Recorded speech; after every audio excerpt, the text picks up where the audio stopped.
Marcus Chen pulled his jacket tighter as he walked through the cold hallways of the space station. His breath came out in small white clouds. The temperature here was set for aliens, not humans. Everything felt like walking inside a freezer. "Remember, no sudden movements," Ambassador Williams said for the third time. "The Kithra see fast movements as threats. Keep your hands visible. Don't touch anything without permission." Marcus nodded. He had memorized all the rules during the long trip to the station. The Kithra were unlike any aliens humans had met before. They looked like living crystals, tall and graceful. Their skin was see-through and changed colors with their feelings. But they did not like to show feelings. To them, emotions were weakness. The meeting room was even colder than the hallway.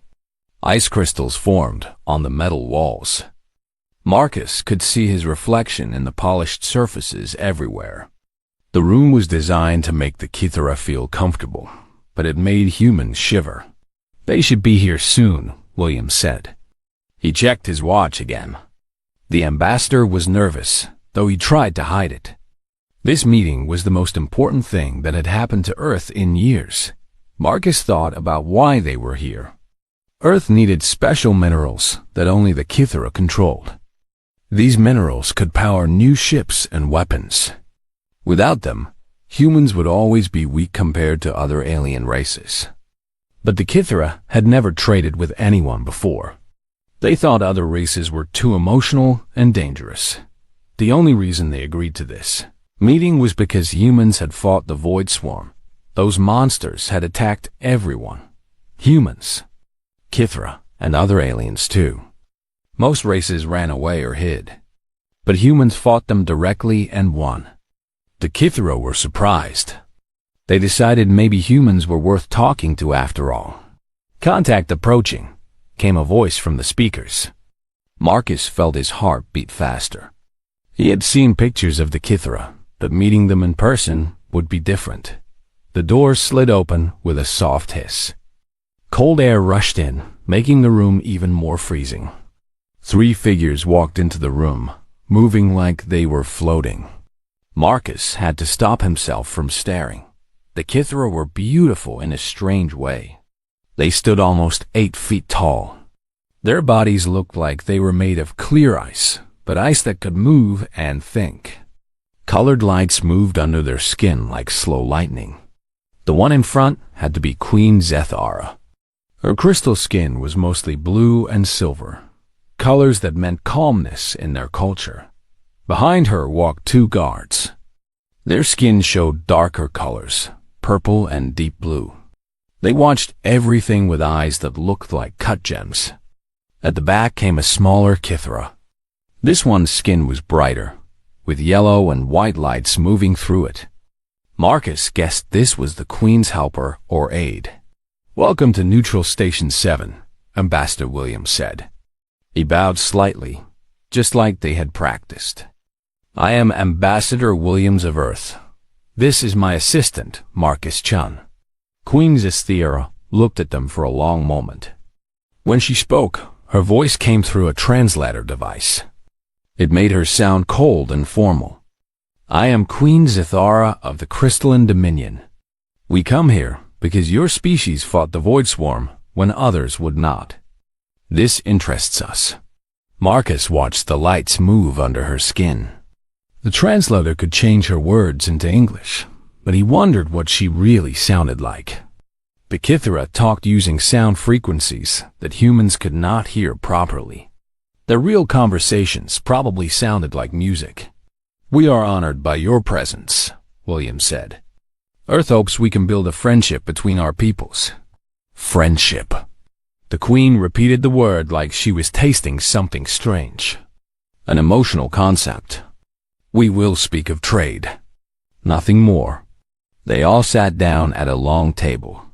The chairs were made for Kithra, so they were too tall for the humans. Marcus felt like a child sitting in an adult's chair. The Queen's aide moved around the table, setting up devices that Marcus did not recognize. The aide's skin was flashing more colors now, bright yellows and whites. It seemed excited about something. Williams began talking about the trade deal. He explained what Earth could offer, foods, art, and technology that the Kithra might find useful. In return, Earth wanted access to the quantum crystals that powered Kithra ships. Marcus half listened to the formal words. He was more interested in watching the aliens. The Queen sat perfectly still, like a statue. Only the slow color changes in her skin showed she was alive. The guards never moved at all. But the aide was different. It kept moving around, checking devices, and its skin flashed with many colors. "Your species shows interesting patterns," the Queen said during a pause. "You act without logic when threatened. This should make you weak, but somehow it makes you strong instead. Explain this." Williams smiled. "Humans believe that caring about others makes us stronger, not weaker. When the Void Swarm attacked civilian ships, we could not just watch. We had to help, even when helping meant risking your own ships." "Yes, even then." The Queen's skin shifted to deeper blue. Marcus thought this might mean she was thinking hard about something. "Your emotions override your logic. In most cases, this would lead to extinction. But not always," Marcus said without thinking. Williams gave him a sharp look. Assistants were not supposed to speak during these meetings. But the Queen turned to look at Marcus directly. "You have experience with this?" she asked. Marcus felt nervous with all those crystal eyes watching him. "I used to be a combat medic. I learned that sometimes you have to act fast to save lives. If you think too long, people die." "Interesting." The Queen studied him. "You make decisions without complete information?" "When lives are at risk, yes. You use what you know and hope it's enough." The aide suddenly made a sound like breaking glass. Its skin flashed bright red and orange. Marcus looked over and saw something was wrong. The aide was shaking, and its crystal skin was getting darker and darker. Without thinking, Marcus started to get up from his chair. He could see the aide was in trouble. Its crystal body was losing light, like a bulb burning out. In his mind, every instinct screamed that someone was dying and he needed to help. But then he remembered where he was. These were aliens. They had different rules. And this was the most important meeting in human history. Marcus froze, torn between his training to save lives and his duty not to ruin everything. The aide's crystal body was getting darker by the second. Marcus watched the lights inside its skin fade like a dying star. The creature made another sound like breaking glass, but softer this time, weaker. "Zethkal experiences system failure," one of the guards said in a flat voice. "Crystal matrix destabilizing." Ambassador Williams looked confused. "What does that mean?" "It means your aide is dying," Marcus said quietly. He could see it now, the way the crystal structure was losing its internal light, how the creature's movements were becoming slow and jerky. It reminded him of soldiers going into shock after losing too much blood. The Queen's skin flashed darker blue. "Zethkal will be taken to medical facilities. The meeting will continue." "But," Marcus started. "The meeting will continue," the Queen repeated. Her voice was harder now. Marcus looked at the aide, Zethkal, who was now slumped in its chair. The crystal skin was almost completely dark. The few lights left inside were flickering like candles in the wind. The creature's breathing was so quiet he could barely hear it. In his mind, Marcus saw other faces. Soldiers he had tried to save. Civilians caught in crossfire. He remembered the weight of choosing who to help first when everyone needed help. He remembered the feeling of watching someone die when he could have done something. "Ambassador," Marcus said quietly, "I need to help." Williams grabbed his arm. "Marcus, no. We can't break protocol. Too much depends on this." But Marcus was already moving. He pushed back from the table and walked toward the dying aide. Every step felt wrong, and right at the same time. Wrong because he was destroying everything. Right because someone was dying and he could help. Stop. The Queen's voice hit him like a physical force. The translator made it sound like thunder. You will not approach Zethkal. Marcus stopped, but he did not turn around. It's dying. I can help. You are not qualified. You are not Kithra. You will return to your seat. Marcus looked over his shoulder at the Queen. Her crystal skin was flashing angry reds and oranges now. The colors moved like fire under ice. He had never seen anything so beautiful and terrifying at the same time. I was a combat medic for 6 years, Marcus said. I've seen this before. Different species, same problem. Something is wrong with its circulation system. Our species do not have circulation systems like yours, the Queen said. Her skin was getting brighter red. We have crystal matrices that channel energy. You know nothing of such things. Marcus turned back to look at Zethkal. The aide was barely moving now. Energy flowing through a network, he said, thinking out loud. Like blood through veins. If the flow stops, the system shuts down. He took another step toward the aide. I forbid this. The Queen's scream was so loud that the translators started sparking. The sound was not just noise. It was actual sonic force. Coffee cups shattered on the table. Marcus felt the sound in his bones dot, but he also felt something else. The knowledge that in another minute, it would be too late. Whatever was happening to Zethkal was accelerating. He had seen this pattern before in humans who were bleeding out. There was always a point of no return. Marcus knelt beside the aide's chair. I'm sorry, he said, though he was not sure if he was talking to the Queen, the ambassador, or himself. Up close, he could see the crystal structure better. Zethkal's body was like a three-dimensional maze of clear pathways with light moving through them. But the light was stuck in some places, too bright in others. It reminded him of a blocked artery. Marcus put his hands on the aide's chest. The crystal was cold enough to burn his skin, but he did not pull away.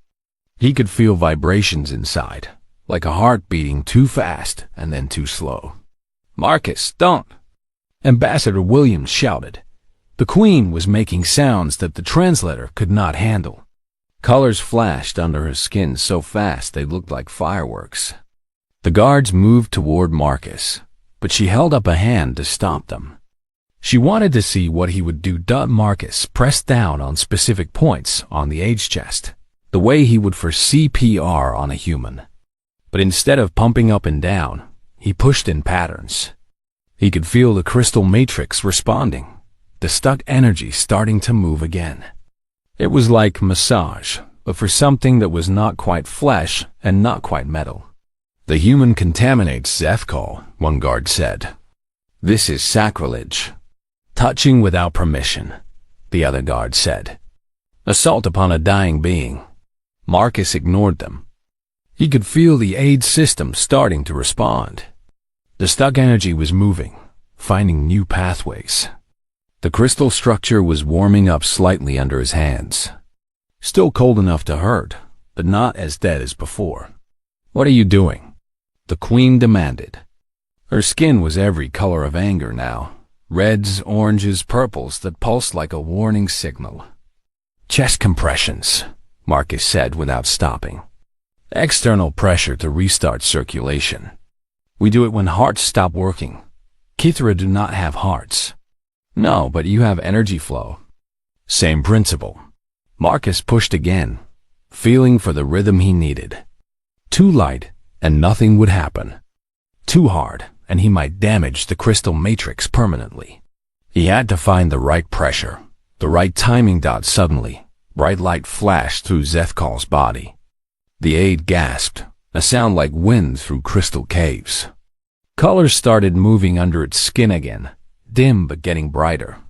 It's working, Marcus whispered. But when he looked up, the Queen was standing over him. Her face was terrible to see. The crystal was flashing so many angry colors that it hurt to look at her directly. When she spoke, her voice made the wall shake. "You have committed the highest crime possible against our people," she said. "You have touched another being without permission during their death passage. You have violated the most sacred moment of a Kithra's existence." Marcus felt his heart sink. He had saved the aide's life, but in doing so, he had destroyed everything else. "You will leave this station immediately," the Queen continued. "Your species will never be welcome in our space again. If any human ship approaches our borders, it will be destroyed." She turned to Ambassador Williams, who looked like he wanted to disappear. "Take your assault criminal with you. We will never speak again." The Queen and her guards left the room. Only Marcus and the ambassador remained, sitting in the cold air that suddenly felt much colder. On the table, Zethkal slowly sat up, crystal skin glowing with healthy light again. Marcus had saved a life and doomed his entire species in the same moment. Marcus sat alone in his small room on the station.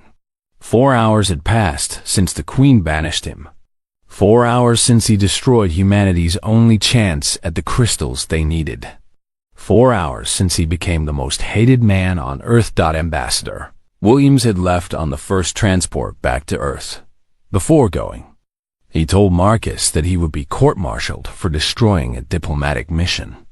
Marcus would probably spend the rest of his life in prison. Williams did not say this with anger. He sounded tired and sad.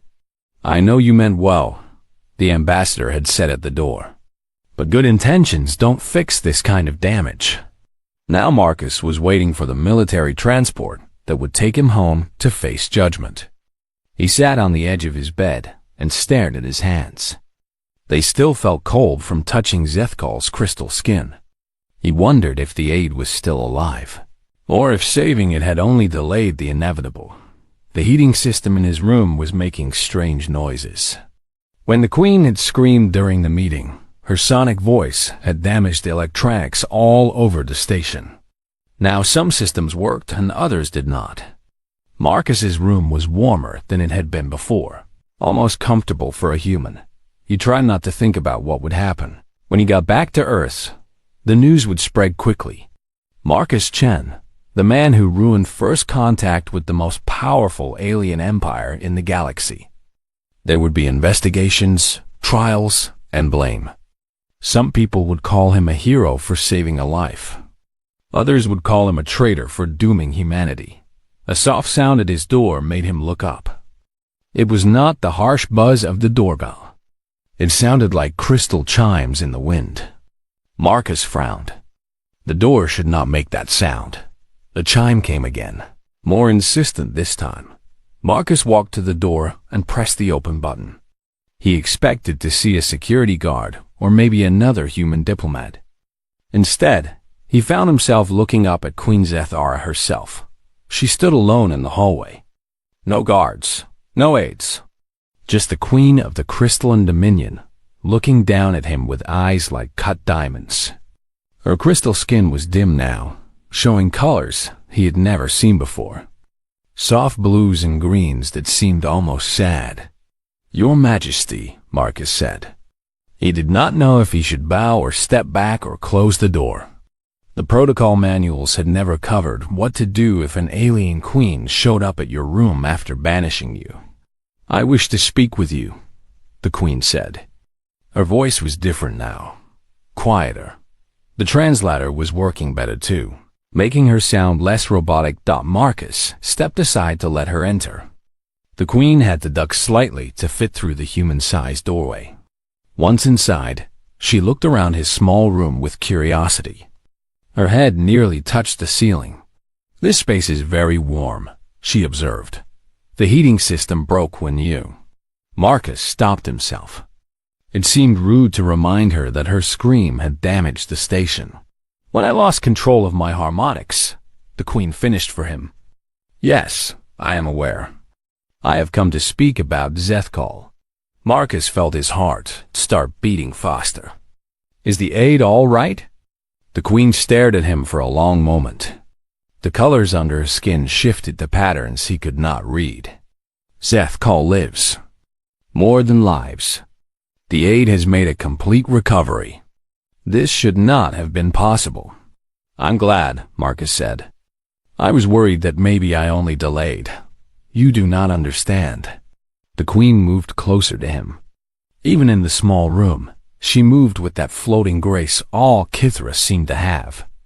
In 3,000 years of recorded Kithra history, no one has ever recovered from complete matrix failure. Never. When the light fades from our crystal structure, we die. This is a law of our existence, like gravity or time. Marcus did not know what to say to that. Yet somehow, the queen continued. You, a being who had never seen a Kithra before today, managed to restart Zethkal's entire energy matrix using only your hands and your ignorance. There was something in her voice that Marcus could not identify. Not anger this time. Something else. I need to know how, she said. Marcus sat down on his bed.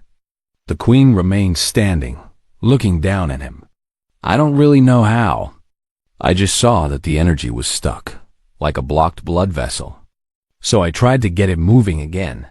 Explain, blocked blood vessel, so Marcus explained. He told her about human hearts and blood circulation.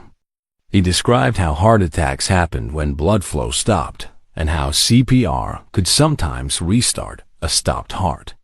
He explained about pressure points and the rhythm of chest compressions. The queen listened without interrupting. As he talked, the colors in her skin kept changing. She seemed to glow brighter, as if his words were giving her energy. Your species learns to save lives by touching each other? She asked when he finished. Sometimes. When there's no other choice. And you do this for strangers? Beings you do not know? Marcus thought about that. Yeah, that's what medics do. That's what any decent person does, really. Even when touching is forbidden. If someone is dying, you help them. Everything else comes second. The queen was quiet for a long time. The colors under her skin moved slowly, like deep ocean currents. Finally, she spoke again. My people abandoned physical touch 2,000 years ago, she said. We decided that contact between bodies created emotional attachment. Emotional attachment led to irrational decisions. Irrational decisions led to weakness and chaos. That sounds lonely, Marcus said without thinking. The queen's skin flashed brighter. Lonely. Another emotional concept. We do not feel lonely because we do not allow ourselves to feel connected in the first place. But today, when Zethkal was dying, didn't you feel anything? I felt... The queen paused, as if searching for the right words. I felt that it would be inconvenient to lose a trained aide. Marcus looked at her glowing skin, at the way colors swirled and danced under the crystal surface. I think you felt more than that. You presume to know my feelings better than I do? No, but I know what grief looks like in humans. And your skin was showing colors I hadn't seen before when you thought Zethkal was going to die. The queen moved to the small window in Marcus's room. Outside, stars wheeled slowly past. What you did today, she said finally, it was not logical. You had no reason to risk everything for a being you had never met. You had every reason to stay in your seat and preserve the diplomatic mission. Yeah, yet you chose to act anyway. Yeah, why? Marcus thought about all the complex reasons, his medical training, his memories of war, his instinct to help others. But in the end, it came down to something simple. Because it was right, he said. The queen turned back to look at him. Her crystal skin was glowing brighter than ever, showing colors that seemed to have no names. When she spoke, her voice was very quiet. I have been queen for 400 years, she said. In all that time, I have never made a decision based on what was right instead of what was logical. Today, you taught me that maybe logic is not always enough. The queen stood very still after she said those words. The colors under her crystal skin were moving faster now, like auroras dancing in a polar sky. Marcus could see emotions there that he had no names for. "You said something about being right instead of logical," Marcus said carefully. "What did you mean?" The queen looked at her hands, long, elegant fingers that looked like they were carved from living ice. "When I saw Zethkal failing, my first thought was not about losing an aide. It was about losing someone I had known for 50 years. Someone who made small jokes during long meetings. Someone who always remembered exactly how I liked my energy supplements prepared." She paused, and her skin flashed with deeper blues. That thought scared me, so I pushed it away and focused on logic instead. The logical thing was to let Zethkal die with dignity, in the proper manner of our people. Marcus felt something cold in his stomach. But Zethkal didn't want to die. "How do you know this?" "Because no one wants to die when they can be saved. That's universal, isn't it?" The queen turned to face him fully. Her tall form filled most of the small room. "Is it? How can you be certain?" Marcus thought about all the people he had saved as a medic. Soldiers, civilians, even enemies who had been trying to kill him moments before. When death was close, they all wanted the same thing. "I've never met anyone who chose to die when they had a real choice to live," he said. "People fight to survive. It's instinct. Even when everything seems hopeless, they keep fighting. Even when survival means accepting help from strangers. Especially then. When you're dying, pride doesn't matter anymore. Only life matters." The queen's skin was glowing brighter now. The colors were beautiful but alien, shades of light that human eyes were not designed to see. Looking at her was like staring into a prism that held captured starlight. "You risked everything for a stranger," she said. "Your career, your freedom, your species' future. Why would you do this for someone you did not know?" Marcus had been asking himself the same question for hours. Because that's what humans do. We help each other, even when it doesn't make sense. But Zethkal is not human. Doesn't matter. Someone was dying. I could help. That's enough. The queen moved closer to him. Her crystal face was hard to read, but something in her posture seemed different. Less formal, more curious.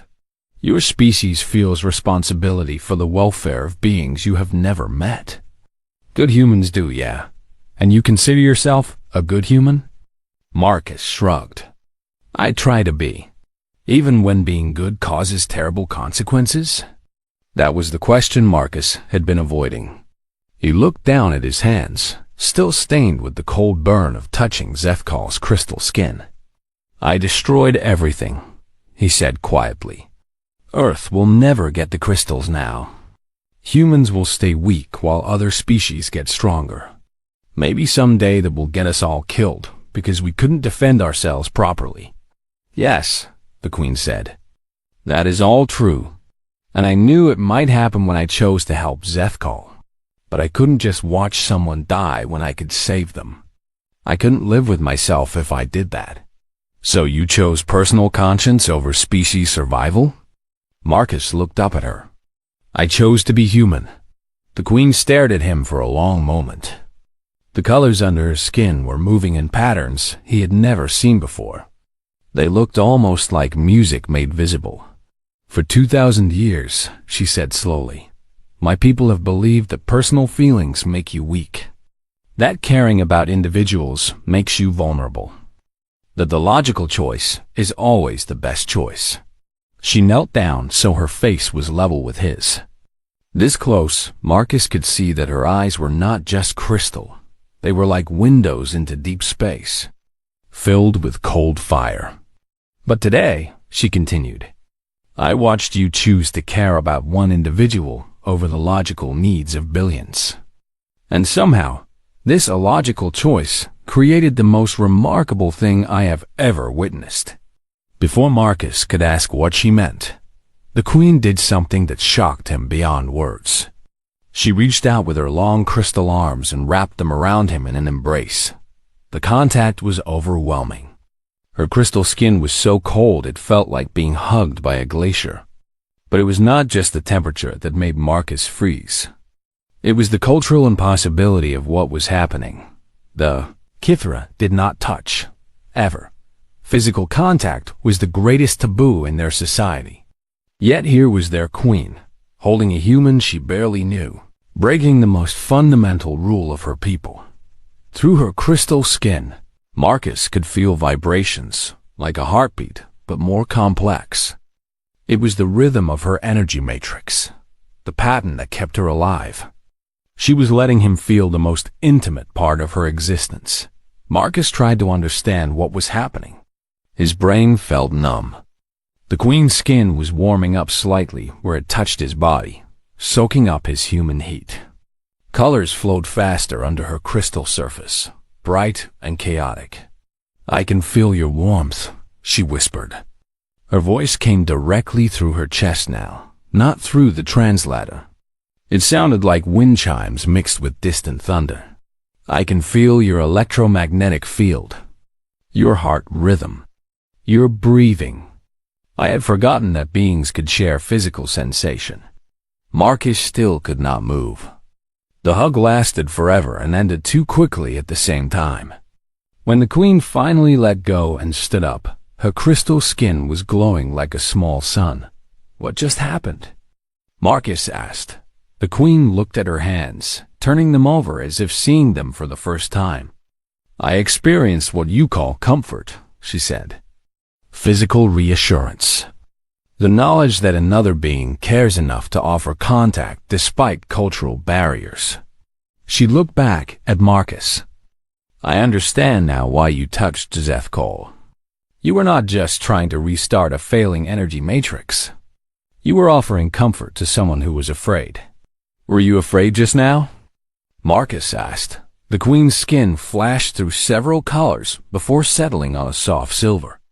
"Yes, I was afraid that I had made a terrible mistake. Afraid that I had let logic override wisdom. Afraid that I had lost something valuable because I was too rigid to see its worth."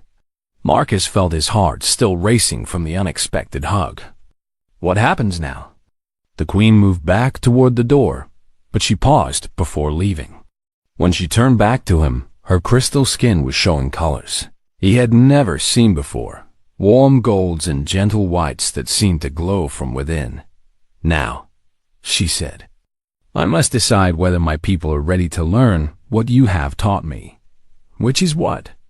"That sometimes the most logical thing to do is to set logic aside and choose to care instead."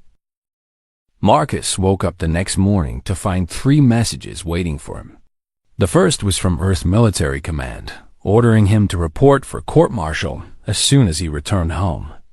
The second was from Ambassador Williams, saying the transport to take him back had been delayed for unknown reasons. The third message was from Queen Zethara, asking him to meet her in the station's main conference room. Marcus dressed slowly, not sure what to expect. Yesterday felt like a strange dream. Had the Queen of the Crystalline Dominion really hugged him? Had she really admitted that her people were wrong about emotions being weakness? The conference room was warmer today. Someone had fixed the heating systems that the Queen's sonic scream had damaged. When Marcus arrived, he found the Queen waiting with Zethkal and both guards. All 4 Keturah were showing unusual colors in their crystal skin, bright whites and golds that seemed to pulse with energy. "Marcus Chun," the Queen said when he entered. "Please, sit." Marcus took the same chair he had used during the failed diplomatic meeting. It felt strange to be back in this room where everything had gone wrong. But the atmosphere was different now. Less formal. Less cold. "I have spent the night in deep discussion with my council," the Queen said. "We have reached several important conclusions." Marcus waited, not sure if he was about to be executed or pardoned. "First," the Queen continued, "we have analyzed what you did to save Zethkal. Our medical experts studied your technique. They now understand that by applying external pressure in the correct rhythm, you restored flow to blocked energy pathways. This knowledge could save countless Kithra lives in the future. Zethkal spoke up, its voice musical through the translator. The human's touch brought warmth and movement back to my matrix. I felt cared for. It was not an unpleasant sensation. Second, the Queen said, we have reconsidered our position on physical contact. For 2,000 years, we avoided touch because we believed it led to emotional weakness. But yesterday, I experienced touch for the first time since childhood. Instead of making me weak, it made me understand strength I did not know existed. She paused and looked directly at Marcus. The strength to care about others, even when it costs you everything. Marcus felt his heart starting to beat faster. What does this mean? It means, the Queen said, that we were wrong about your species.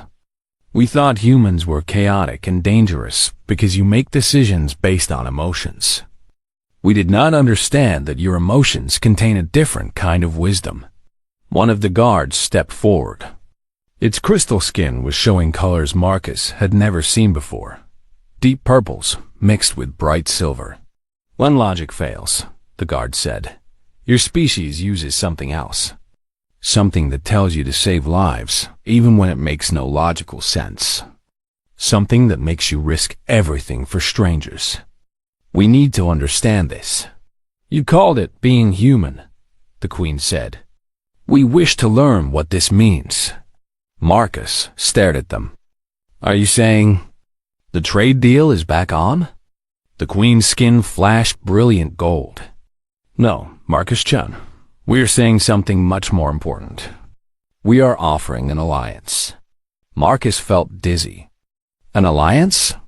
Your species will teach us about emotion and instinct and the wisdom of caring for others. In return, we will share our crystal technology, our knowledge, and our protection. Together, we will become stronger than either species could be alone. Zethkal moved closer to Marcus. The aide's crystal skin was glowing with healthy light, completely recovered from yesterday's near-death experience. You saved my life, Zethkal said. But more than that, you showed the Queen and all of us that there are different kinds of strength. The strength to act when action seems impossible. The strength to choose compassion over convenience. The Queen stood up from her chair. Even in the warmer room, she moved with that floating grace that made her seem like she was dancing through space. We have a proposal, she said. We want you to become the first human Kithara cultural exchange officer. You would live part of your time on our worlds, part on yours. You would teach our people about human emotions and instincts. We would teach you about crystal technology and energy manipulation. Marcus felt overwhelmed. Yesterday, he had been facing court-martial and life in prison. Today, he was being offered the most important job in human history. But I'm not a diplomat, he said. I'm just a former medic who broke all the rules. Exactly, the Queen said. Her skin was showing those warm colors again, golds and whites that seemed to pulse with life. Diplomats follow rules and protocols. But what we need is not diplomacy. What we need is someone who knows when to break rules in order to do what is right. She moved closer to him, and Marcus remembered the feeling of her crystal arms around him. The cold that gradually became warmth. The sense of connection across impossible cultural differences. Your species has something we lost long ago, the Queen said. The ability to balance logic with compassion. To think with both mind and heart. To make decisions not just based on what is smart, but on what is good. Will your people accept this? Marcus asked. Yesterday you said touching without permission was the worst crime possible. The Queen's skin flashed briefly with darker colors. Embarrassment, Marcus realized. Yesterday, I was speaking from old fears. Today, I understand that some rules exist to be broken when breaking them serves a higher purpose. She gestured to her guards and to Zethkal. These three have volunteered to be the first Kithra to learn human ways of physical comfort and emotional connection. They are willing to experience touch and warmth and all the feelings that come with caring about others. One of the guards stepped forward. "We call your species the Feeling Ones now. It is a title of honor among our people." Marcus felt tears starting in his eyes. The Feeling Ones? Beings who use emotion as a tool for wisdom instead of seeing it as a weakness, the Queen explained. Beings who understand that sometimes the most logical thing is to set logic aside and choose to care. Over the following hours, they worked out the details. Marcus would split his time between Earth and the Kithra homeworld. He would help establish exchange programs where humans and Kithra could learn from each other. The Queen would set up a special residence on her palace grounds, a building kept at human-comfortable temperatures where she could practice the alien concept of physical warmth. When Marcus finally contacted Earth, the military commanders could not believe what they were hearing. Instead of facing court-martial, Marcus was being offered the chance to cement the most important alliance in human history. "How did you do it?" Ambassador Williams asked over the communication link. "How did you turn complete disaster into complete victory?" Marcus looked around the conference room. The Queen was studying her hands, flexing her crystal fingers as if imagining what it would feel like to offer comfort through touch. Zethkal was practicing human-style gestures, moving its arms in ways that conveyed emotion instead of just function. The guards were experimenting with standing closer together, learning that proximity could mean safety instead of threat. "I don't think I did anything special," Marcus said. "I just acted like a human." Turns out that was exactly what they needed to see. 3 months later, Marcus stood in a crystal garden on the Kithra homeworld, watching the Queen teach a group of young Kithra about human concepts like friendship and loyalty. The garden was kept at Earth-normal temperatures, one of many changes the Kithra had made to accommodate their new human partners. The Queen noticed him watching and walked over. Without hesitation, she reached out and touched his shoulder, a gesture of greeting that would have been unthinkable when they first met. "How are the new exchange students doing?" Marcus asked. "Remarkably well," the Queen said. Her crystal skin showed satisfied blues and greens. "They are learning that emotions can enhance logic instead of replacing it. Several have already requested permission to study human medicine so they can learn to save lives the way you saved Zethkal." Marcus smiled. "And how are you doing with all this feeling stuff?" The Queen's skin flashed with something that might have been amusement. "I am learning that feeling is not the opposite of thinking. It is another way of thinking, a way that includes the heart as well as the mind." She looked out over the crystal garden, where Kithra and human students were working together on joint projects. "You showed us that sometimes the most important decisions cannot be made with logic alone. They require something else, something that your species calls compassion." "Everyone has compassion," Marcus said. "Your people just forgot how to use it." "Perhaps. But it took a human to remind us. A human who was willing to risk everything for a stranger." The Queen turned to look at him directly. The Feeling Ones, indeed. As the two sons of the Kithra homeworld sat behind the Crystal Mountains, Marcus reflected on how strange life could be.